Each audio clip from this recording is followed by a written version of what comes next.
Assalamualaikum warahmatullahi wabarakatuh. Perkenalkan, nama saya Marudi Harahap, MPM 21110147. Kami dari kelompok 2 akan menjelaskan tentang metode PAM. Yang dimana metode PAM adalah Vogel atau Vogels Approximation Method atau PAM, merupakan metode yang lebih cepat untuk dapat mengatur alokasi dan beberapa sumber ke beberapa daerah pemasaran. Selanjutnya, langkah-langkah pengerjaan PAM. 1. Menghitung selisih biaya terkecil dengan biaya terkecil untuk setiap baris dan kolom. 2. Setelah memperoleh nilai selisih untuk setiap kolom dan baris, pilih biaya yang selisih terbesar yang ada pada baris dan kolom tersebut. Kemudian, alokasikan sebanyak mungkin ke sel yang memiliki biaya terkecil pada baris atau kolom terpilih. 3. Buat tabel pengalokasian untuk barang dari sumber kebutuhan dengan memperhatikan jumlah kapasitas yang tersedia pada kolom atau baris yang bersangkutan dengan jumlah permintaan yang harus dipenuhi oleh atau belum dipenuhi pada baris atau kolom tersebut. Hapuslah baris dan kolom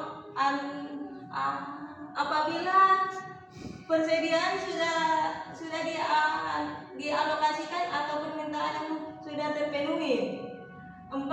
Ulang langkah pertama jika jumlah persediaan belum dialokasikan sepenuhnya, maka masih terdapat kekurangan persediaan. Ini sudah ada tabel contoh penyelesaian metode PAM, yang dimana di sini saya akan menjelaskannya, dan ini sudah saya isi ya data-datanya. Yang dimana gudang di sini terdiri dari gudang 1, gudang 2, 3, 4, dan 5. Dan dimana pabriknya ada pabrik 1, 2, 3, dan 4. Dan cara menyelesaikannya yaitu dengan langkah pertama, yaitu menghitung selisih biaya terkecil dengan biaya terkecil keduanya.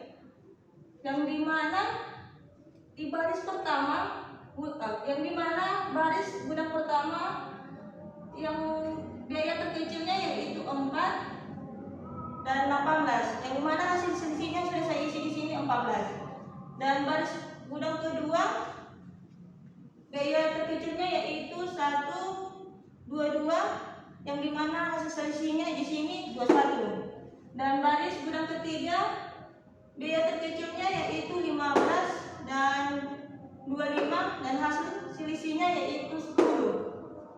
Dan baris gudang 4 biaya terkecilnya yaitu 18 dan 20, yang dimana hasil selisihnya 12. Baris gudang 5 biaya terkecilnya yaitu 5 dan 13, dan hasil selisihnya 8. Sekarang kita menghitung selisih dari per kolom, yang dimana pada kolom pabrik 1 selisihnya, yang mana biayanya yang paling terkecil yaitu 1 dan 4, selisihnya 3. Kolom pabrik kedua biaya terkecilnya 5, 8, yang dimana selisihnya 3. Dan kolom pabrik ketiga biaya terkecilnya 15 dan 18, dan hasil selisihnya 3.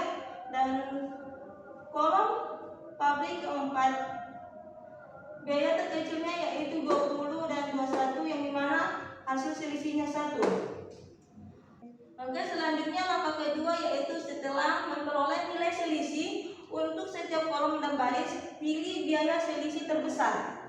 Jadi di sini kita bisa lihat selisih terbesarnya yaitu 21. Jadi kita akan mengerjakan terlebih dahulu di bagian baris gudang 2, yaitu biaya terkecilnya terdapat di pabrik 1 yaitu 1. Dan dimana di bagian kolom terdapat 3 yang merupakan hasil selisih terbesarnya. Tetapi kita mengerjakannya terlebih dahulu di bagian biaya terkecil ini. Untuk itu kita akan langsung menulis jumlah dari sini yaitu 150, dikarenakan belum ada kolom yang terisi 9-nya.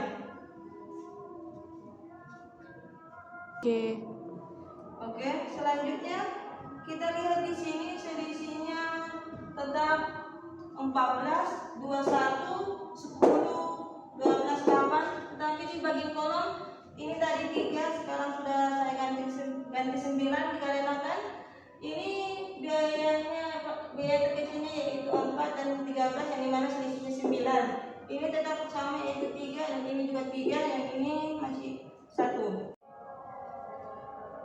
Kita lanjut.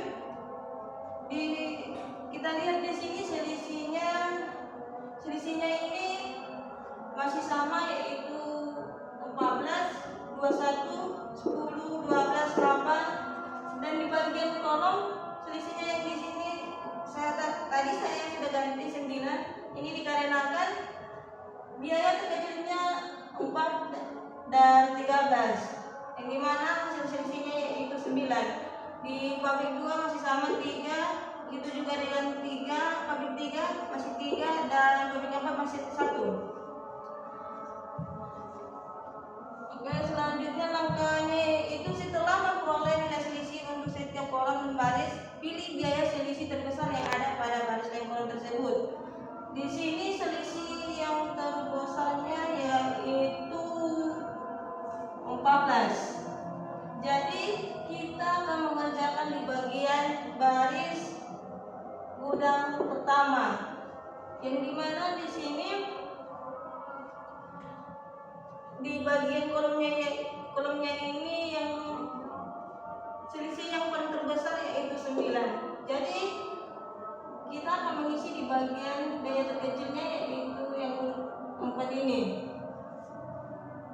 Karena di sini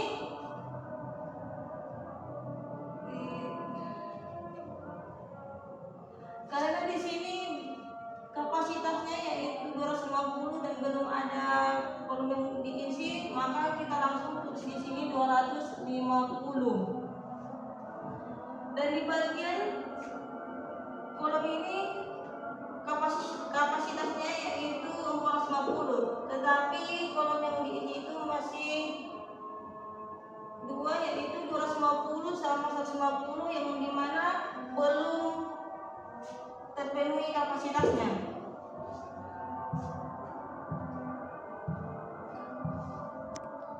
Baik, perkenalkan, nama saya Semahati Gule, NPN 21110107. Di sini saya akan melanjutkan penjelasan dari contoh metode FAM. Selanjutnya langkah pertama kita menghitung selisih terkecil dan selisih terkecil kedua, di mana baris gudang 1 4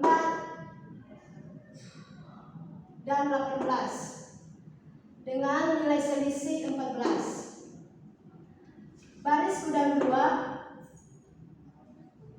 1 dan 22 dengan nilai selisih 21. Baris gudang 3 15 dan 25 dengan nilai selisih 10. Baris gudang 4 8 dan 20 dengan nilai selisih 12. Baris gudang 5 5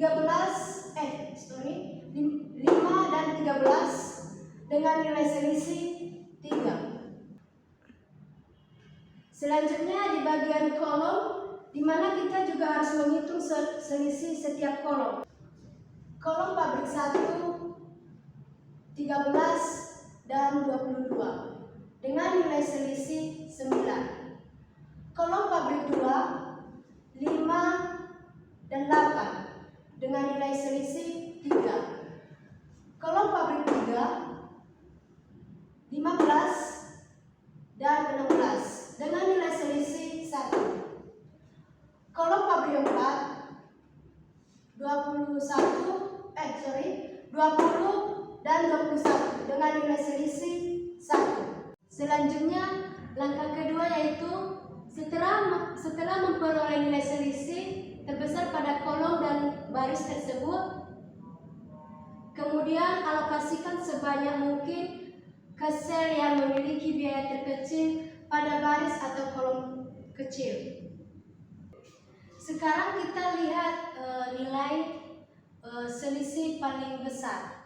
Di sini selisih yang paling besar 12, kita tandai. Kemudian kita isi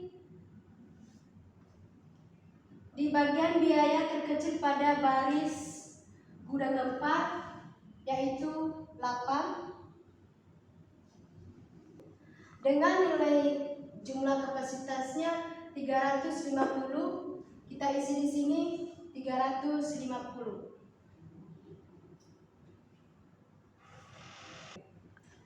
Karena di baris gudang 4 kapasitasnya sudah terisi penuh, jadi baris gudang 4 tidak dihitung lagi. Jadi kita langsung kasih tanda aja.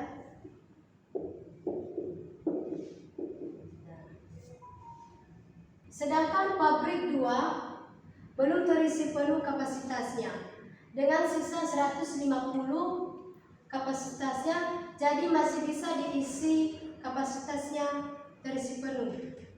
Perkenalkan, nama saya Puja Sivarinduri, NPM 21110108. Selanjutnya kita menghitung selisih terkecil dan selisih terkecil kedua, di mana ini terdapat kolom dan barisnya, yaitu di mana baris B1 nilai terkecilnya adalah 4 dan 18, di mana nilai selisihnya adalah 14.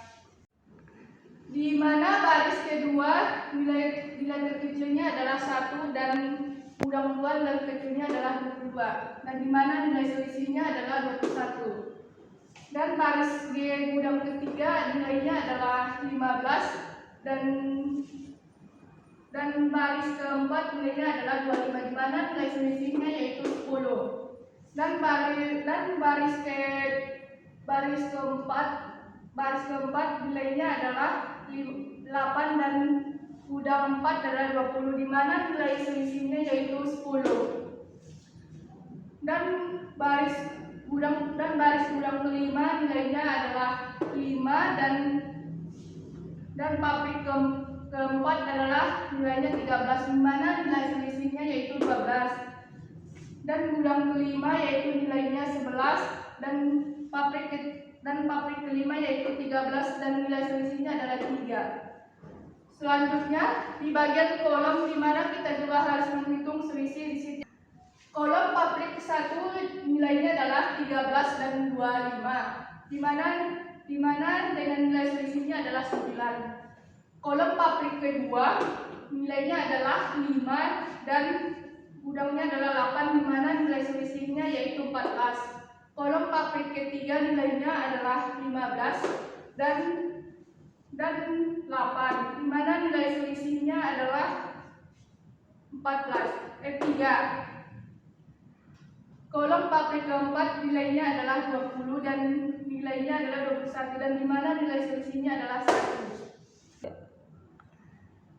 Langkah kedua, setelah memperoleh nilai selisih untuk setiap kolom dan baris, pilih biaya selisih terbesar pada kolom dan baris tersebut. Kemudian alokasikan sebanyak mungkin ke sel yang memiliki biaya terkecil pada baris atau kolom terkecil. Selanjutnya kita lihat mana selisih yang paling besar. Ternyata selisih yang paling besar yaitu terletak pada angka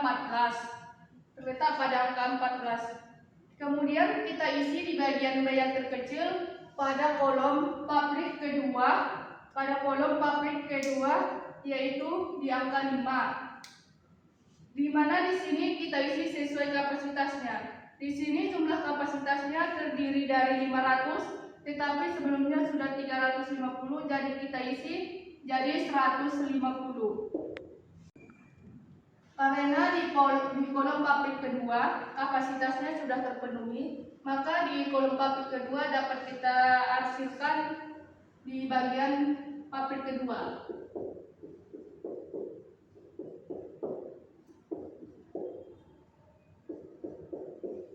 Sekian dan terima kasih yang dapat kami sampaikan tentang pembuatan langkah-langkah metode PAM. Lebih dan kurangnya kami mohon maaf. Kami tutup dengan salam.